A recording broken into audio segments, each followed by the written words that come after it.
বিসমিল্লাহির রহমানির রহিম। রিনিস কিচেন থেকে বলছি। আসসালামু আলাইকুম ভিউয়ার্স, সবাই কেমন আছেন? আলহামদুলিল্লাহ আমি ভালো আছি।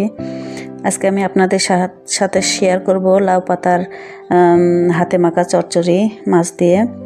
খুবই সহজ একটা রেসিপি এবং মজার একটা রেসিপি। এভাবে করে রান্না করে একবার ট্রাই করবেন, দেখবেন অনেক মজা লাগবে।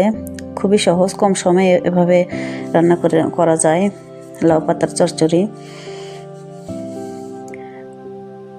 তো আমরা বিভিন্নভাবে রান্না করি সবাই, যে যার মতো। তো আমি আমারটা শেয়ার করছি। এখানে আমি লাউ পাতা কেটে ধুয়ে পরিষ্কার করে নিয়েছি, আর আলু কেটে নিয়েছি এভাবে চাকা চাকা করে। এটা হাগড়াই আলু ছিল, আমাদের বগুড়ার ভাষায় হাগড়াই আলু বলে।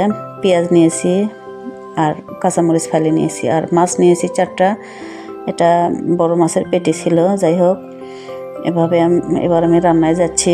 প্রথমে প্যানে শাকগুলো দিয়ে দিলাম। হাতে মেখে এটা রান্না হবে, কোনো ঝামেলা নাই, সিম্পল একটা রান্না।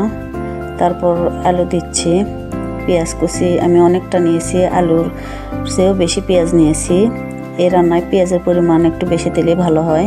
আর মরিচ দিলাম হলুদের গুঁড়া 1 চামচ, আর একটু দিলাম, আর লবণ দিলাম পরিমাণ মতো। লবণ বেশি হলে খেতে ভালো লাগবে না পাতার তরকারি। আর যাই হোক, আমার পরিমাণ মতো আমি দিয়ে দিলাম। আর সয়াবিন তেল দিয়ে এটাকে মাখিয়ে নেব। আমি আবার একটু তেল দিচ্ছি, কারণ পাতার চচ্চড়ি তেল একটু বেশি লাগে। অনেকগুলো তেল দিলেও মনে হয় যে তেল হয়নি। যাই হোক, রান্নার পরে তেলটা বোঝা যায় আর কি। বড় মাছের টুকরোগুলো বড় ছিল, এই জন্য আমি সামান্য পরিমাণ আদা রসুন দিলাম। এভাবে ভালো করে কষলিয়ে মাখতে হবে, নরম হয়ে আসা পর্যন্ত, পাতা থেকে জুস বের হয়ে আসা পর্যন্ত এভাবে মাখতে হবে। আমার মাখা শেষ। এরপর আমি মাছের টুকরাগুলো দিয়ে আরও একটু মেখে নেব চচ্চড়ির সাথে। ভালো করে ঝাল লবণ মিশিয়ে নেব আর কি। আর মাছগুলো মেখে চচ্চড়ি নিচে দেব। যেহেতু কাঁচা মাছ সিদ্ধ হওয়া লাগবে। আর এভাবে করে আমার মাখা শেষ। এভাবে আমি পানি দেব পর্যাপ্ত পরিমাণ, মানে পাতাগুলো সিদ্ধ হলে নরম হলে খেতেও মজা লাগবে। আর মাছ আছে, সেজন্য আমি পানি দিলাম আমার পরিমাণ মতো।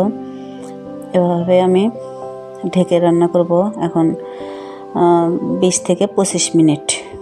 প্রথমে আমি হাই হিটে বলক তুলে নেব, তারপরে হিটটা মিডিয়াম করে রাখবো। এভাবে আমি 25 থেকে 20 মিনিট রান্না করে নেব। আমার ফিরছি এবার 25 মিনিট পরে আমার রান্নাটা শেষ।